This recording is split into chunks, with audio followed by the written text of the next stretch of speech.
This is the SuperCoach NRL official podcast, Round Preview with Tom Sangster and Rob Sutherland.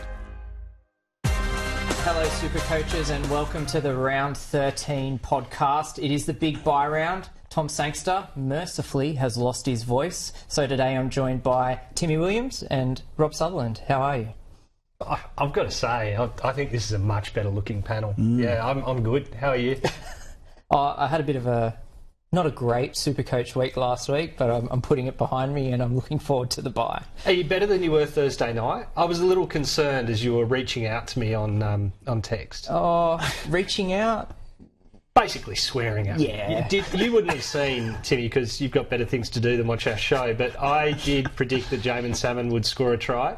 And when he did score a try against Davies' Dragons, he was upset. When he scored a second try, it was really good. That is a huge win for you, isn't it? Yeah. Dave. Dragons losing, Dave upset, Yeah. Salmon scores 80. It was. I think it was. I've peaked. I think that was as good. It doesn't as my get life much is better getting. than that. Yeah, Calling and I've got James two Salmon kids. try. Those are now slotting down on my best night ever moves. Trent Robinson, Jamin Salmon kids. Correct. Where's your wife fit into that? Depends if she's watching. How many players? Back onto this. Sorry, Right. yes. Sorry. Yeah.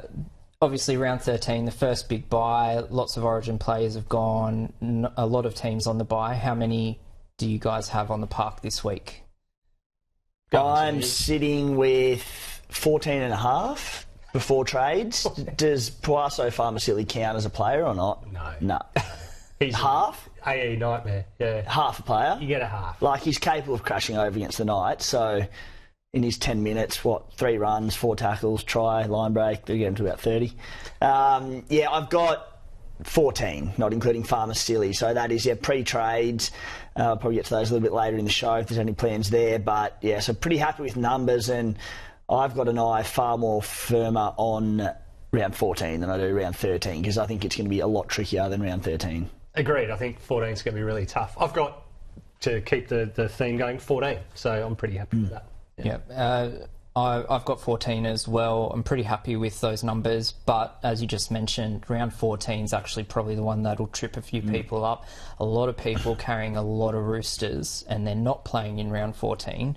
How are you guys seeing that shaping up? You said people need to be very, very careful, and I've seen people like mass trading in Roosters. They're obviously the team to target with the first 2 major bye rounds, round 13, round 16, but as I said, the majority of people out there seem to be pretty well covered for round 13, so you look at next week, I know at the moment I've got 17 for next week pre-trades are there, and so team's good and it's all good and well. I've got a few Origin players, but not too many, but I think where, 1 or 2 don't back up from Origin of key SuperCoach players, that say there's 1 or 2 surprise outs from people's teams, I think there's going to be a lot of people playing short of 17 next week. Yeah, I agree. And that has influenced my moves this week. So I'd flirted with selling Nicho Hines and getting up Sam Walker. I just think the Roosters are going to go pretty well against a depleted Cowboys. But I don't want another Rooster. So that is why I'm not making that trade. And next week I'll be looking at Angus Crichton and maybe Dom Young for Feeder and someone else. I don't want to sell Young. He's scoring great, but there's a limit to how many Roosters I can carry. Yeah, I think I've seen a few people preemptively trading for next week. I don't like that move either. Wait to you're see flirting Origin. with danger. Yeah. But as long as it's not sort of Origin impacted moves like you bring in whoever it might be, but like a Latrell Mitchell. Like if someone's going to Latrell early this week or whoever it might be because they know they're short on numbers next week and they want to free up their 2 trades, they're going, all right, I want to get ahead of the game. My numbers are sweet this week. They might not have boost left, so they're getting numbers on deck for next week. It's dangerous, but I get it. But that is dangerous, right? That's because you get Latrell and you get Fafita, right? But then Jaden Sewer does his hammy and something happens to a New South Wales back. Suddenly Fafita's in the Maroons and Latrell's in the Blues, and while it doesn't hurt you for 14, it's going to hurt you further down. Yeah, I'm with you. The Fafita one, people going early on him for that reason, I think they're mad. Like, if the Blues win this game... Sorry to Jaden Sewer, I didn't mean to pick up your hamstring. Just happen to be in the same position on the edge. Yeah. The Fafita one, if the Blues win, probably plays game 2. Let's put it that way. Yeah. So... Yeah. All right, we'll jump into some questions. If you do have questions, please send them in, and we'll do our best to get it to as many as we can. First one, Luke says, and it's a question everyone's asking. He's looking at trading Nicho Hynes out, but he's wondering, should he be getting in Schneider from the Panthers? I got a funny thing with Schneider. So I went and had a look at the Panthers physio put up a video, the health check videos, which I love that clubs do. It's only 4 days ago, and in it he says Schneider's out for a few weeks. And then they named him on Tuesday. I don't know how that works. That has me a little worried. And would I get him? I don't know. I don't think so. I think if I'm going to get one, I'm going to get a keeper. I'll probably go for Walker, even with those 14 issues. What about you, Timmy? Yeah, I don't think so. I see the appeal, averaging 69 this season in his 4 games, but he's also done that with a red-hot Panthers team around him. So, he doesn't have half his squad there this week, albeit I still think they'd probably knock off the Dragons regardless. But, sorry, mate. But you add Jobs. Firstly, there's the injury risk. It sounds like if he plays this week, he's coming back somewhat early. Yeah. The other thing is, it's a tough one because he was first choice half to partner Jerome Luai when Cleary was injured earlier in the season with that hamstring. Since then, Jack Cole, because Schneider was injured, Jack Cole's come in. They pumped the Sharkies last week, who were top of the table, 42-0. So, but in that game as well, Jerome Luai basically shifted to 7 and played that organising role and absolutely killed it. So when Luai does come back in, who drops out? Is it Schneider or is it Jack Cole? I suspect it would be Jack Cole, but if it's Schneider, you're sitting there going, well, that was a waste of a trade. And the other thing, he doesn't really help your buy coverage, Schneider. Misses round 16 and 19. As I said, people are pretty well set up for round 13 as it is. I just don't think the buy period draw for Penrith and for Schneider are that appealing. I've had an early look just on the buys at 19. It's a debacle. I'm not even going to worry about it. 16 and 13, I'll set up for in 19. You can't worry too much about the last buy, right? Because there's so many injuries and origin between now and then. Just set up your best team and roll through it. Yep. Adam, loving the Dream Team panel today without that mug Sangster. Look, feedback noted. Matt's asking about White at the Roosters. What's his job security like after this week, obviously, where he's been named to start? Look, I think it's okay. Clearly, Robbo's a big fan, but I don't see him as a buy. I think I've talked about it. I talked about it in the Q&A. I didn't do the podcast. I wasn't feeling great. My issue is, so when Angus is back, then that leaves Nat Butcher sort of available because Nat's slotting in for Angus at the moment. Radley was great on an edge. I was a doubter and he was really good. So I'd like to keep Radley there on an edge. I think White slotting back off onto the bench and filling different jobs is a better spot for the Roosters. And therefore, I don't think we know what his job security is going to be like till 15, 16. So why buy him now? His BE's low, but not super low. He's an okay number, but not a great number for this week. And he comes with uncertainty. I'd wait on it. That's I don't rate it. And the big part of it is, you touched on job security, minute security, I should say. But, he's averaging, 32 minutes per game this season. He played 67 last week, and there was the Egan Butcher injury, which I think inflated those minutes. But it's Connor Watson. They've got the bye next week. I believe Connor Watson will be back around 15. I think 15, 16, yeah. So Connor Watson comes in, basically plays pretty big minutes as a 9. He sort of jumped ahead of, I think, Brandon Smith for that starting 9 role. Cheese goes into that middle forward 13 role, and I just don't love it. I can see it being beneficial, but it does massively feel like a case of chasing last week's points. I think the one thing that'll work in his favour is that Angus Crichton, I think he'll play big minutes for the Blues, and I think he probably doesn't back up, or if he does back up after Origin 2 and 3, I think it'll be in limited minutes, probably off the bench. Yeah. So, look, there's a world where he continues playing decent minutes and scores well, but when it takes another player out of your team for next week with question marks around minutes, I do feel like it's chasing last week's points. Yeah. Keep getting those questions in and we'll get to more throughout the show. Subscribe to Code Sports for $59 up front for 12 months. Get SuperCoach Plus and all of our SuperCoach articles. After that, it's just $7.99 a month. A must-have for any SuperCoaches looking to go big this year. We'll turn to tonight's game and the burning issues there. So Eels v Sharks. We've already talked about Nicho and whether he's a sell for someone like Schneider, but I guess more broadly, do you think he's a sell? I don't want to sell him. I don't. I know that there's a really big BE, about 190. So consecutive hundreds, he's going to lose 170k, right? So that's enough at the beginning of the season for me to make a trade. But I don't know at this point of the season if it's enough for me to burn two, one in, one out. I'd flirted with it, but for me, I think you're better off holding. If you can cover it, hold him, see how he goes in Origin. If he's fit and fires through Origin, then he'll be back for the Sharks. Yeah, I'm with you, mate. I think hold this week. There are two scenarios that could play out that make him an absolute hold. Firstly, I think if he scores a couple of 90s, he drops 150k or something. It's like, for Nicho, who you know you're going to be getting back in, that is two trades gone. People are already running low on trades as is. If there's every chance he doesn't play Origin. He didn't train yesterday. If he's not good to do his proper workload... Ran today? He did run today. Okay, so looking good. Yeah. If he comes in, and God forbid as a Blues fan, has a Barry, or the Blues lose, or whatever, Mitch Moses, every chance to come out and have a big few weeks, he might not play Origin too. So, look, he's a chance to be available around 14, but, like, let's say he falls out of the Blues sort of squad after this week due to a loss, whether it's due to not getting through training this week and Kiri comes in. Lots of variables to keep an eye on. But he then goes like Broncos, Dolphins, misses round 16 with a bye, then goes Bulldogs, Titans. They play the Tigers in round 19. So if he's not in the Origin squad, must have for that one. So I think he could be sold next week potentially. Hopefully he comes out, plays for the Blues. They kill it. Might get rested for that Broncos game in round 14. But a lot of things that if you sell him this week and all of a sudden he drops out of that Blues frame a little bit, you'd be kicking yourself selling him. And two things to mention out of that. One is if you wait a week, you get a look at Mitch Moses. Though Moses has been off for a long time. If you're going to sell, then Moses is a legitimate option to buy, but take a week to see how he gets through this game.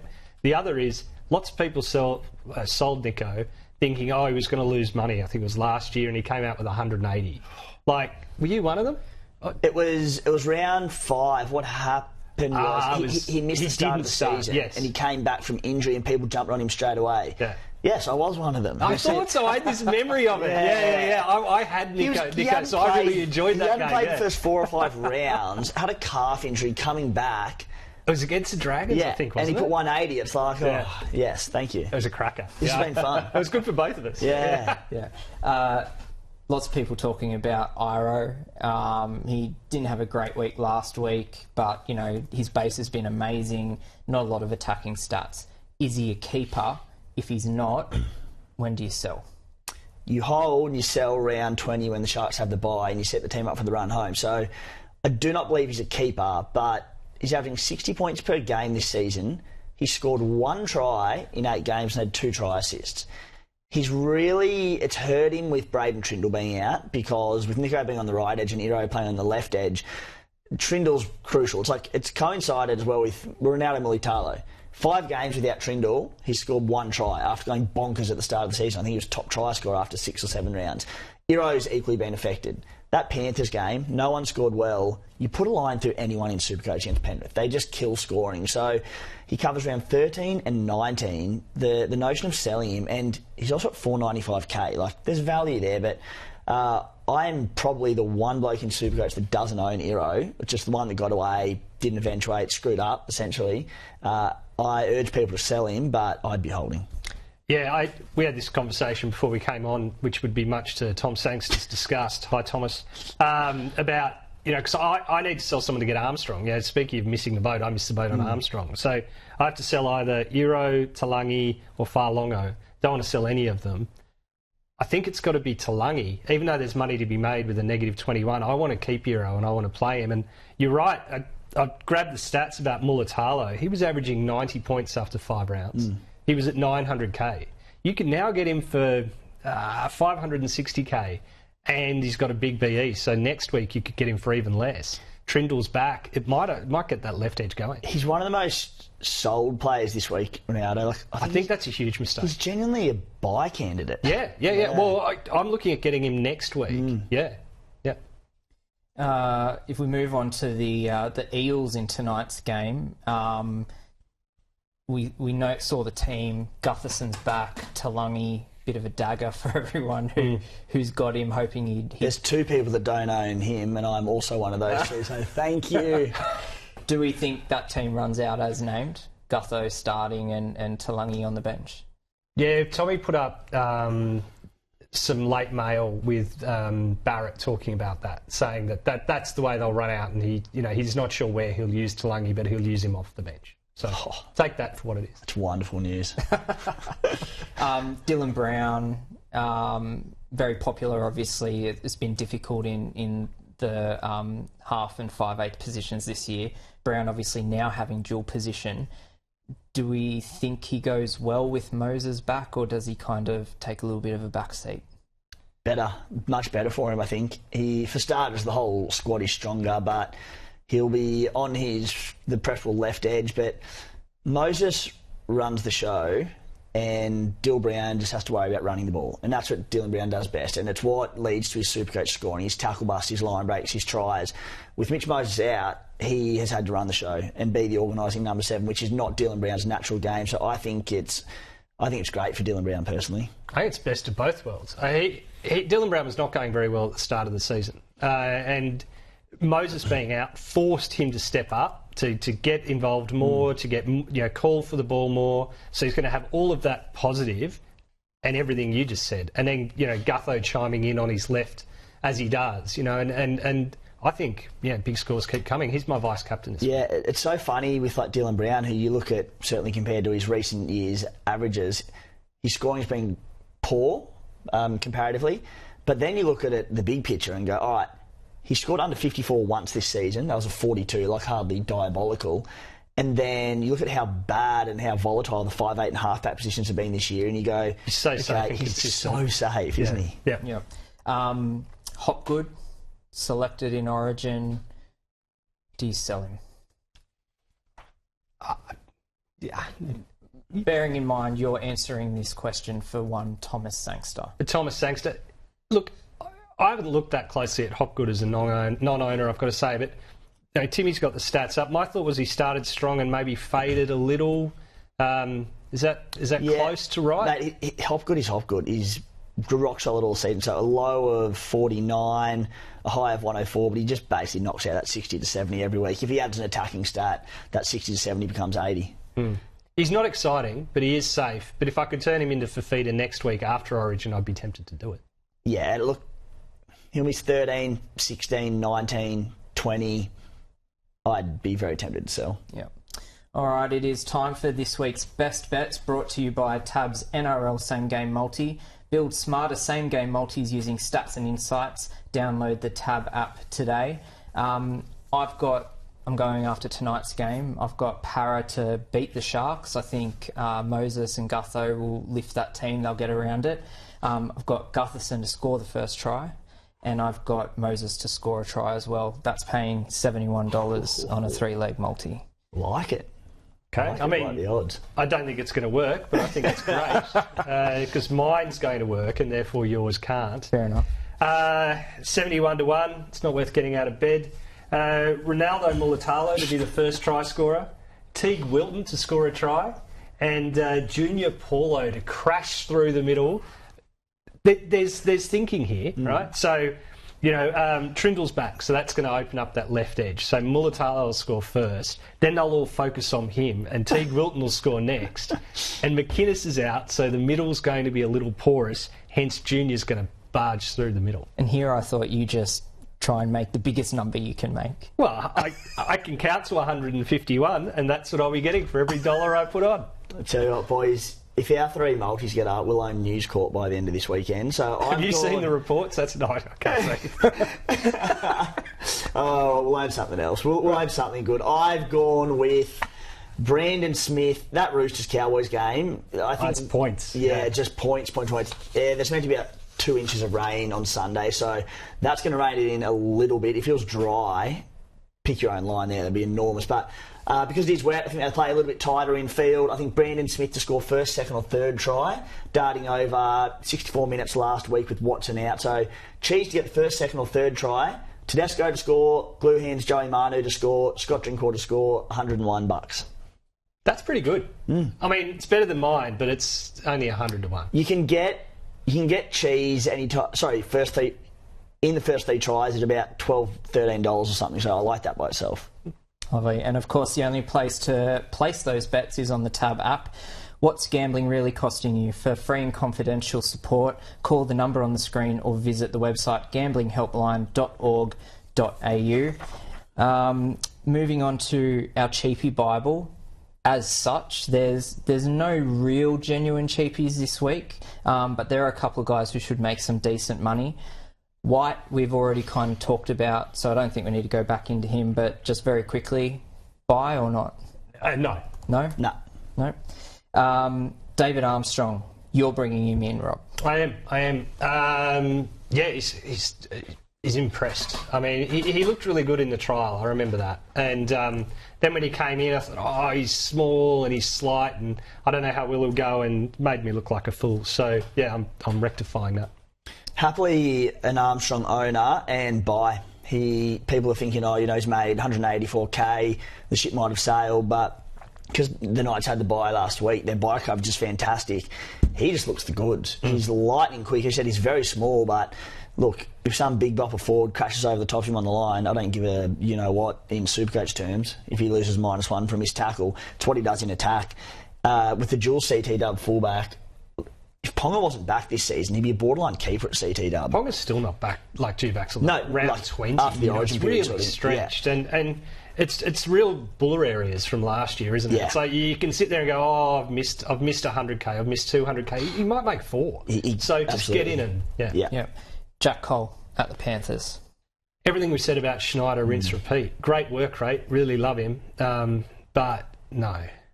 Yeah. The way I see it, I think Jerome Luai and all these Panthers boys don't back up from Origin. So I think Cole and Schneider probably play in the halves next week. I think come around 15, Luai comes back. My guess would be that he partners Brad Schneider in the halves, Jack Cole drops out. So I just think there's too many risks there, and doesn't cover 16 or 19. Might make a bit of money. Yeah, but I agree with that. I mean, Schneider did a job for the Panthers in that first part of the set, that first stint of Cleary being out. I don't think they'd move away from him too quickly unless there are issues with his knee, which we'll find out very soon. I also think if you've got to 13 for this round, don't stress too much about upgrading one of them. So like I'm tempted by Sam Walker, and I think Sam Walker could score 100 points against the Cowboys. But if my 13th guy is going to score 30, 35, I'm burning a trade to get 65 points to get a guy who's not playing next week. Doesn't make sense. I had the 13 plus coming into the round. I'm not making a trade to get a 15th, 16th option this week, and sure, it might bank an extra 30-odd points, but I just don't think it's worth it when you can save trades and take this opportunity. I think the exception to that is if you've got a slot where you can get James Tedesco in, who is on fire, going up in money, has an awesome matchup, is the pick of the captaincy options this week, in my opinion. I have Trey Fuller and Scott Drinkwater, so I just can't justify bringing him in for either of those this week, but I think Teddy's the exception to that rule, and I'm terrified not owning him this week. I'll be turning Reece Lightning into Teddy this week. Yeah. Nice. All right, we'll jump into some more questions. Jason says he has Dylan Edwards and Nicho Hines. Would you sell one or both, especially with the possibility that they might not back up from their Origin duties? It's a lot of money sitting on the pine. It's a lot of money, but for mine, it's again, if you've got 13, if you can get through this round, then take the chance, watch them in Origin, see what happens, if you can. Yeah, we sort of obviously spoke about Hines before. Dylan Edwards, it's a tough one, isn't it? Because he'll play Origin, he'll probably run for 250 metres, then he backs up for the Panthers a few days later. I don't think he will. I thought that Ivan Cleary, for a near faultless last 4 years, the only critique I've had of him is just playing players, backing him up after Origin and like the final round of the season in essentially dead rubbers and irrelevant games. Last year he didn't back them up after Origin's players. He learnt from it. And then I'm like, sweet, he's good, on fire. Then he brings Nathan Cleary back from injury early twice this season, does his hammy. I think he will have learnt from that again. It's reinforced it. So I think Dylan Edwards doesn't back up from Origin. Could be wrong. He'd then miss 13, 14, 16, 19, potentially like 17 and 20 as well. I can see why. I would sell Dylan Edwards to James Tedesco. John is looking at bringing in a second rower, Britton Nakora or Scott Sorensen. That's a tricky one. I think Nikora. I think Nikora. I like the way he runs those sort of lines, and he's got sort of a better pedigree than Sorensen at delivering sort of SuperCoach keeper scores. But that's without having a good look at the stats.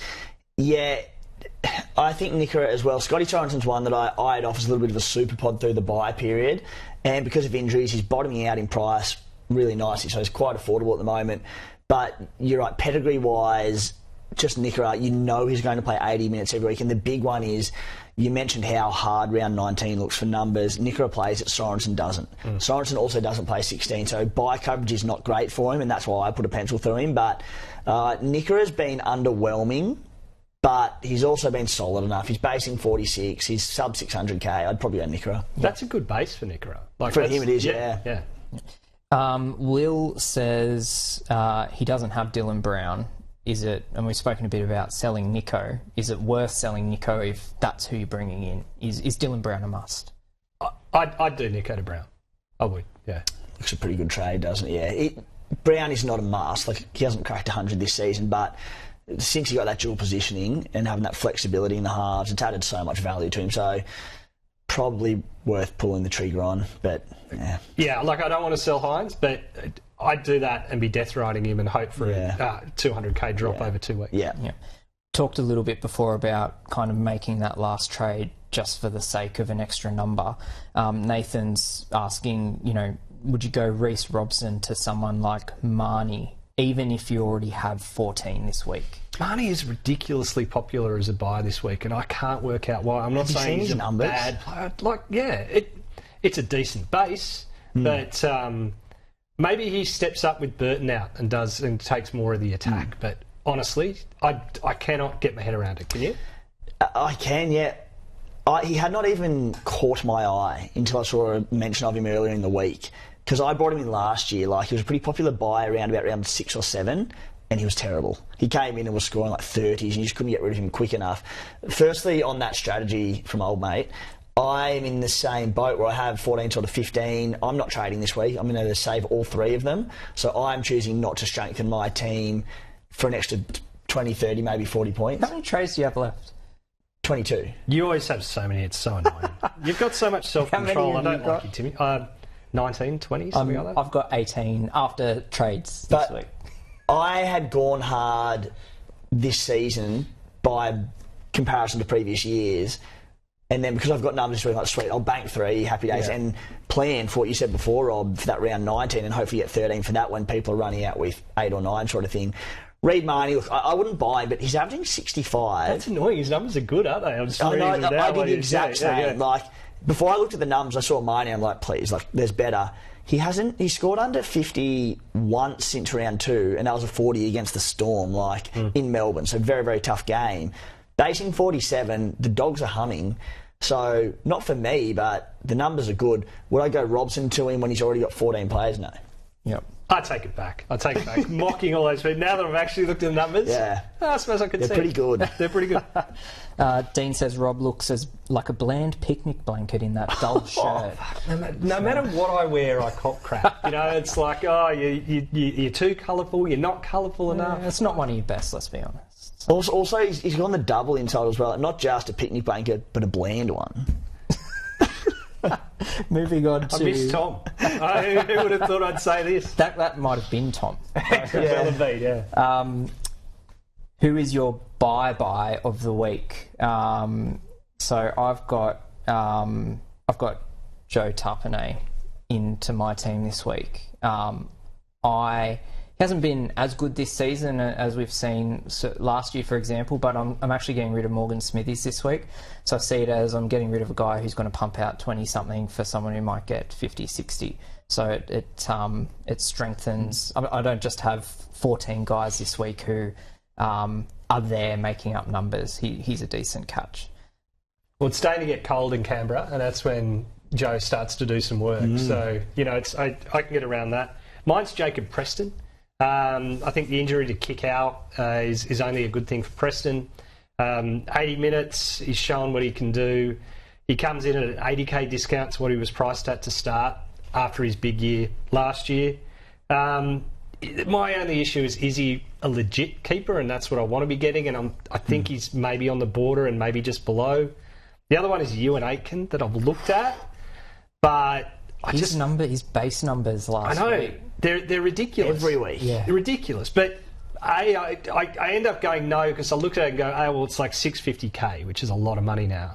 And I got this feeling about he's got like the Chance nickel clock studs about him. I'm like, you can't keep up that work rate. Like, that's not you. It's not possible. C&K's run numbers had to drop and they did. And I think Aiken's work rate has to drop.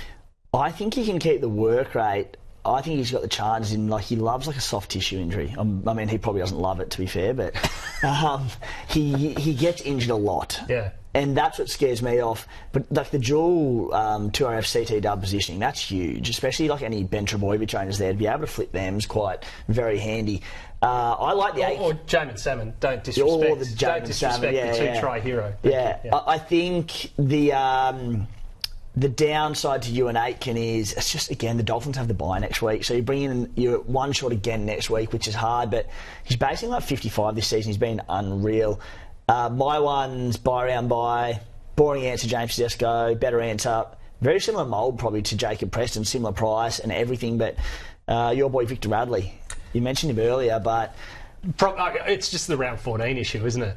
For sure, yeah. How many Roosters are too many Roosters? For someone that is covered for round 14, but Victor Radley, 588k, his base is pretty solid for an 80-minute edge back row. On an edge, he still made 40 tackles or something. Yeah.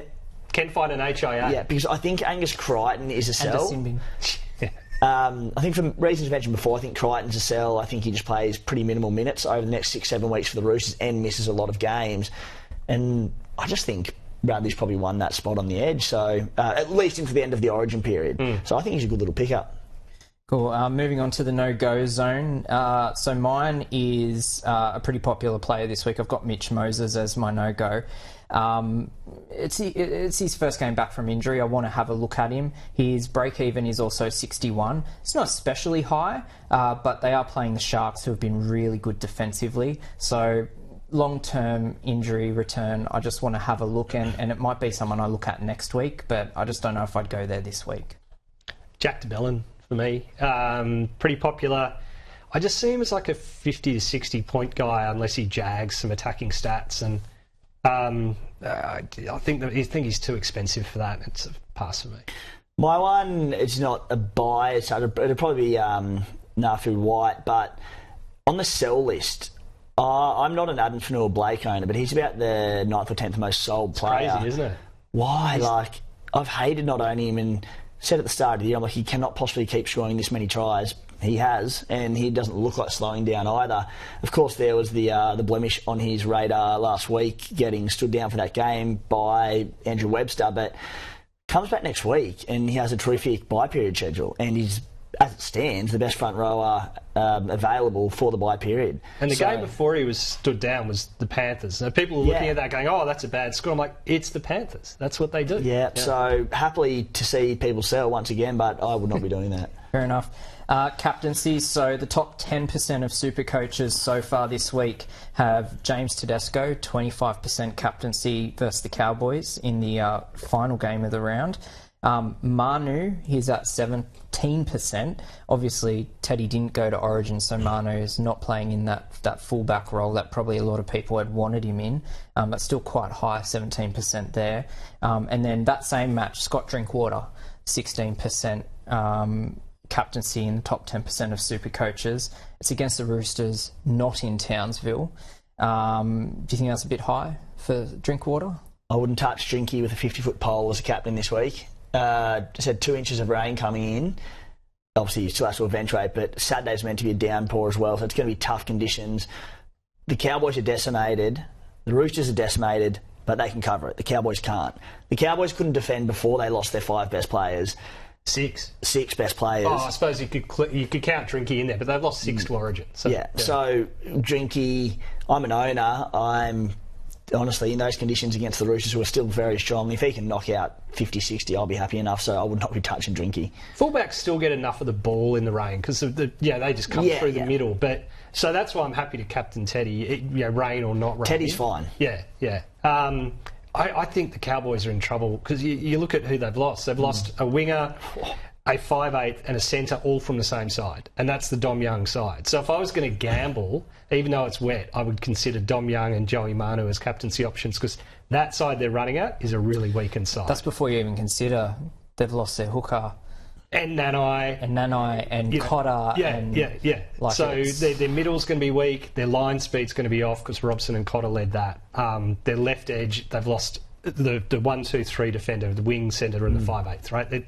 They're big problems there, no question. Yeah, for all those reasons, Joey Manu for me. Earlier in the week I was tossing up between Manu and Dom Young. I was leaning towards Dom Young, but with the rain I just thought, they're just going to hit Joey Manu. He's going to be reluctant to pass the ball. He's at the best of times, but in the rain, I can just see him tucking it under his wing and just going himself. Did it a couple of times last week against the Raiders. In dry, I'd go Dom Young, but in the wet, I'm going Joey Manu. But as I said, if you're a Teddy owner, I think he's far and above the pick. Yeah. I can remember Joey Manu passing a fair bit against the Dragons for Dom Young. I mean, can you remember that? If not, I can show you the game if you'd like. Yeah, again. If you'd like your memory refreshed. 150 points, so it was really nice, yeah. It's obviously the first big buy, so not as many players on the field, which means it's a free shot at the captaincy loophole. Rob, you've got your VC on Dylan Brown. Dylan Brown, I think. Yeah. I've got Dave Armstrong. Who have you got? Jermaine Sarko. Lovely. Not bad. Not bad. We'll wrap up with some questions. Dean's looking at trading Angus Crichton out for David Fafita this week in preparation for next week. So then he's got more trades next week. Do you agree with that as a move? If the Maroons, I said it before, but if the Maroons lose, there's going to be a ton of pressure for Billy to get Dave Fafita back in whatever regard. If that is the case, he'll miss round 16, 17 and 19 and then potentially less minutes backing up from Origin 3. I know there's ifs and buts, but look, you have to sort of look ahead at what may or may not happen. So, like, they've got the Bunnies and Tigers the next 2 weeks. Great by next week for Fafita if it looks like he won't be in Origin 2 or 3, but if it just looks like he's every chance to call up for those games, you could get him for 2 games in about 7 or 8 weeks. So, I don't think he's a buy if that occurs, so I wouldn't do that. Yeah, I think it's too risky. Too risky. And what advantages are you getting? I know you're clearing a trade, but how much can you do with that that's going to be better than the risk that you're bringing by doing it? I don't know. It's still a great trade next week. Exactly. Yeah. I don't know what Matt's agreeing with you over, but Matt said, "Great shout, Rob, you sexual demon." There you go. Oh, well. Well, you concerned people slagging off your shirts and stuff. I just wanted to, throw you a bone. Could it be your wife's burner account? It could not be. Although her team's doing pretty well. Khaled is asking Brendan Hands trade out for someone like Joey Lussick. Hands out for Lussick? Yeah. I don't know. Must be Lussick out for Must Hands. be the other way around. Yeah. I don't want either part of any time of a hooker, like a shared setup with hookers, and the Eels are, this guy out, this guy in. I don't want any part of it. No. Yeah. At almost bottom dollar, it has the potential to be a masterstroke. Well, it does. He's probably an 80-minute hooker this week at bottom dollar. This week, yeah, but who knows the week after. I'm not doing it. I don't recommend doing it. I said could be There's a no need to be masterstroke. so defensive, Timmy. I mean, geez, it's not like I'm attacking you. Oh, God. Feels like it. Yeah. Kane says, do we have any idea who's more likely to back up after Origin? I know on the official SuperCoach Facebook page there was a bit of a percentage rating on some players. Like, we think Harry Grant's very strong chance of backing up for the Storm. He'll be playing off the bench, so won't be as many minutes. The Storm don't play, I think, until is it Sunday next week? Oh, I'm not sure. But so there's a bit of there's a nice period. Tommy did this work, yeah. But Sunday. Yeah, so I think Harry's someone who he's more than likely to back up for bigger minutes than some of the others. Is there anyone else who you think's a definite kind of out or in based on where they're playing? I'll defer to Timmy on this one. Yeah, just getting the team list up, but I think the Panthers boys all rest. Maybe if someone like even Liam Martin, if he did play a few lesser minutes, has the hamstring concern. I think all the Panthers boys rest. Even Isaiah Yeo off the bench? I think he's got to be a chance. I think Isaiah Yeo comes on and plays 55, 60 minutes. Okay. So I think he rests. I think the Cowboys are not going good enough to rest their players. I think Val Holmes will back up. Robson's a tough one because he probably plays 80 minutes for the Blues and they play on the Saturday. They need him to back up because they've got Granville at 9, but they sort of need Robson. I can see Robson backing up and playing maybe anywhere from 40 to 50 minutes. Again, like Reece Walsh, he was limping going into this. Yeah, that's why I'm a reluctant sell, but I can get around the sell. Yeah, I think Reece Walsh probably rests next week. It is a big game against the Sharkies, but they can't afford to lose Reece Walsh there. I think, they're probably the main ones to touch on, mate. Cool. All right, we'll wrap up with this one. Tonight's game, Bryce Cartwright, a pod or a trap? He obviously played really well starting into the season. How do you view him in the bye round? He does some good things, and he's been playing tougher. But I still can't get him. I think he's been playing 80 minutes the last couple of games, I'm pretty sure, and he's scored in the 40s. And that was one, he had a good try assist in there. Madison was out this week, but was named in the reserves, so you think he's back. No, he got ruled out last night at the 24-hour cut-off. No, that's what I mean. So he was named in the reserves. So he was close. Yeah, so closer than he has been. So it's another number that should be back, for Paris soon. He's a pass for me. Pass for me. I can see why people are doing it. There's just a lot of edge back row depth, and they're just not going very well. So it's like, I'm, for some reason, still a Sean Lane owner. I basically held him for this week. Well, he'll be happier with Brown over on the left running off his hit, but he's off the bench, it's been a struggle. But I was just like, oh, God, I can't get rid of this bloke quick enough. I was very happy to see Madison drop off the bench. So there's another edge/middle. So I think Lane came on potentially as a middle last week. But between Cartwright, Kelmer, Tuolangi, Madison to come back in, if Parra loses a couple more games or Cardi has a few stinkers, he could just be back to a 30-minute bench forward. It does look like whoever is running the show over at Penrith, the Eels, like him as an 80-minute edge man, but how quickly can that change? I don't know. So it's a no. It's a no, yeah. Roundabout no. Yeah. Lovely. So Sangster's got to be tempted, surely. It's his boy. Well, Cardi party. Yeah. Well, you could turn Hopgood into Cardi, couldn't he? If he leaves his computer on, I'll do it. Don't you worry. All right. Make sure to subscribe to our podcast via Apple Podcasts, Spotify, or wherever you get your podcasts. Big thanks to Rob, Tim, for joining us. Good luck in the round 13 bye, and may all of your captaincy options be big ones.